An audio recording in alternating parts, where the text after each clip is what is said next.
Injustice, définition. Définition 1. Caractère d'une personne, d'une chose qui est injuste. On dit une société basée sur l'injustice. Définition 2. Acte, décision contraire à la justice. On dit être victime d'injustice. Bon. Quand on a dit ça, on n'a rien dit.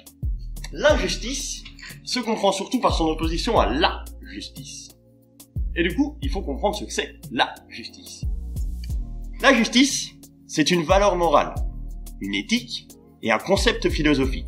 Elle se comprend de manière instinctive, on ressent très bien un sentiment d'injustice ou de justice, mais elle est également complexe.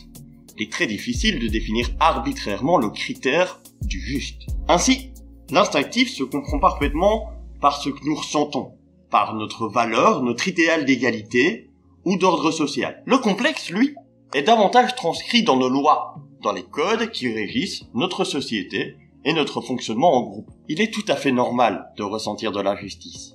Et cette injustice provoque régulièrement de la colère, de la tristesse, de la désapprobation, des sentiments très désagréables. C'est pourtant essentiel de ressentir ces sentiments désagréables, parce qu'ils sont un signal, une véritable soupape qui permet de dire « ça, c'est pas bien ». En soi, la colère ne sert à rien. Elle n'est pas bénéfique et elle détruit une partie de ton cerveau. Alors là, j'ai dit colère, mais en réalité, la tristesse, le sentiment d'abandon, d'injustice, tous les autres sentiments qui sont liés à cette injustice valent aussi. Mais elle t'indique ce qui en est la cause. Pour ça, c'est important de bien pouvoir la décrypter. Pour bien comprendre un sentiment, il est important de différencier trois choses. Le fait, l'opinion et le sentiment dit. Je crois qu'on va prendre un exemple. Ça sera plus clair. Prenons un exemple typique de partage de gâteau d'anniversaire. Tu peux distinguer, numéro 1, le fait. Il a reçu 3 parts de gâteau et j'en ai reçu 2. Numéro 2, mon opinion. J'aurais dû en avoir plus. Numéro 3, le sentiment. Je suis en colère. Pour bien comprendre la différence entre les trois, un fait est tangible. Il ne change pas en fonction de la personne qui le dit. Une opinion est personnelle et varie en fonction de chacun d'entre nous. Tandis qu'un sentiment t'est propre. Il t'appartient à toi et exclusivement à toi. Détailler ces trois paramètres te permettra d'éclaircir tes désaccords avec les autres. Est-ce par rapport aux faits? Est-ce par rapport à ton opinion, ce qui sera régulièrement le cas? Ou est-ce ton sentiment qui diffère de ceux des autres? Si on reprend notre exemple de partage de gâteau d'anniversaire, une autre personne pourrait se dire, le fait, j'ai reçu 3 parts de gâteau, il en a reçu 2, et je sors d'un demi-marathon. Numéro 2, l'opinion, j'aurais dû en avoir plus. Numéro 3, le sentiment, je suis triste, je trouve cela injuste. On comprend bien ici l'importance de différencier les faits, des opinions, des sentiments. Permettre de montrer clairement les désaccords entre les deux personnes. Mais c'est pas toujours contre des personnes qu'on a un sentiment d'injustice. Ça peut par exemple être contre la loi. Exemple rapide, je trouve cela injuste que des gens dorment dehors alors qu'il y en a qui ont plusieurs maisons. Deuxième exemple, je trouve cela injuste qu'à 16 ans, je ne puisse pas voter alors que je pense que je le mérite beaucoup plus que certaines vieilles personnes. Encore une fois, pour ces deux exemples, on pourrait distinguer clairement fait, opinion et sentiment. Pour l'exemple du vote, le fait, le droit de vote est autorisé à partir de 18 ans. L'opinion, je mérite autant le droit de vote, si pas plus, que certaines personnes qui l'ont. Sentiment, je me sens déconsidéré. Cela provoque un sentiment d'injustice. Quand on a fait ça, on comprend beaucoup plus facilement le signal d'une émotion. Et on peut beaucoup plus facilement y faire face. Et ça, c'est la deuxième partie. Quand tu as compris ton sentiment d'injustice, 3 options s'offrent à toi. Tu peux soit comprendre un différent point de vue et relativiser ton sentiment, soit accepter une forme d'impuissance, ou essayer de faire changer les choses. Option 1. Comprendre différents points de vue et relativiser. Il arrive parfois que certaines situations que tu considères comme injustes soient en réalité beaucoup plus nuancées. En décortiquant ton sentiment d'injustice et en l'expliquant aux autres, il arrive souvent, parfois, quelquefois, que tu remettes en cause ton jugement. Cette révision de jugement part du fait que tu comprennes le point de vue de l'autre. Et ça, c'est un point très important. Écouter l'autre, partager ses points de vue, écouter ceux que les autres ont à nous donner, trouver des compromis. C'est ça, la vie en groupe.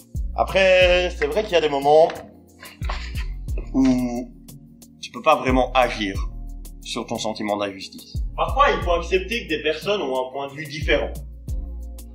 Il n'y a pas de réelle notion entre le bien et le mal.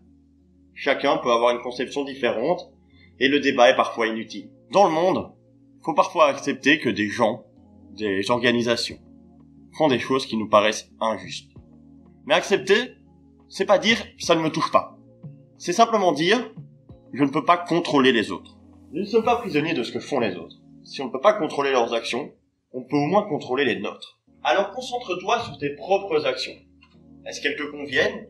Et est-ce qu'elles peuvent être un exemple pour les autres? Enfin, prends ton temps. Réfléchis. Pose-toi et...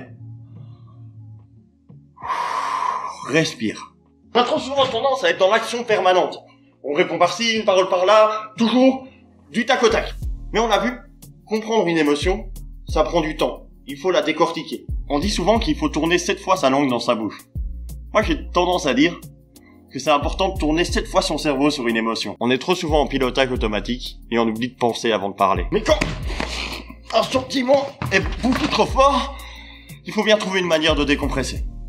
Alors pour ça, t'as plein de solutions. Tu peux, par exemple, je sais pas moi, crier dans un coussin. Ouais, ça m'aide beaucoup, moi, parfois. Faire du sport ou tout simplement te promener et profiter de la nature, te poser, respirer. Pratiquer de la méditation. Pas forcément comme ça, hein. Ni avec un Bouddha et tout ça, non. Juste se poser 10 minutes au soir et réfléchir à sa journée, prendre le temps. Tu peux aussi écrire tes sentiments. Pas forcément les négatifs, même si ça peut aider. Mais tous les bons souvenirs, tous les bons sentiments que tu as eus pendant la journée, pendant le mois, ou même ta vie. Mais parfois, les injustices sont trop fortes. Elles sont liées à des lois, des règles, qui te paraissent complètement absurdes. Alors rassure-toi, face à ces lois, à ces règles, que tu trouves absurdes, tu n'es probablement pas le seul. Il existe des dizaines, des centaines, des milliers de groupes militants qui œuvrent pour lutter contre les injustices. Et pour ça, ils ont plein de moyens d'action. Que ça soit les manifestations, les campagnes de communication, la désobéissance civile, et j'en passe beaucoup d'autres, ça serait beaucoup trop long à expliquer ici. Et si tu trouves pas de mouvement qui défende tes valeurs, il suffit de le créer. Il y a plein de façons de le faire. Mais je peux pas le détailler ici, parce que ça ferait une vidéo encore beaucoup trop longue. Mais par contre, si ça t'intéresse, n'hésite pas à nous le dire en commentaire, et nous on s'y attardera la prochaine fois. Merci d'avoir écouté la vidéo, tout ça, j'espère que t'as appris beaucoup de choses avec nous, j'espère que ça t'a plu. Si c'est le cas, like, partage, commente, tu connais, tout ça, et quant à moi, je pars